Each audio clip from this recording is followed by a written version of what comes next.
काफी माशाल्लाह ये हमारे पास कितने लीटर वाला ये 5 लीटर 4 लीटर कम से कम 5 लीटर वाला न्यूट्री फायर है। ये हमने इस सेटअप पे लगाया हुआ ताकि न्यूट्री नमी माशाल्लाह देख सकते हैं। टोटो का नया नया शौक है मेरा असल शौक है वो शामू का है। ये शामू हमारे घर की होम रेड है वो चल रही है।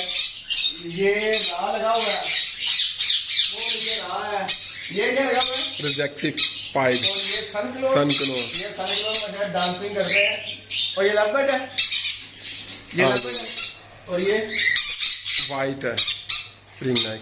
मुझे नाम भी नहीं पता लेकिन अभी मैं सीख रहा हूँ इंशाल्लाह। इसका कुछ शौक शुरू करते हैं।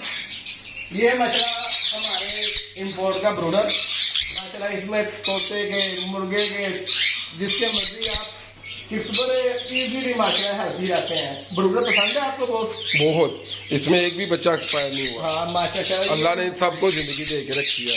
जो पहले मुझे वो बीमारी का इशू आता होता था इसमें नहीं आया। इसमें नहीं आया माशाल्लाह। ये देखिए ये किसी आदमी और अमोनियम गैस जैसी खतरनाक बीमारी से बचाता है हमारा ब्रोडर। अस्सलाम वालेकुम।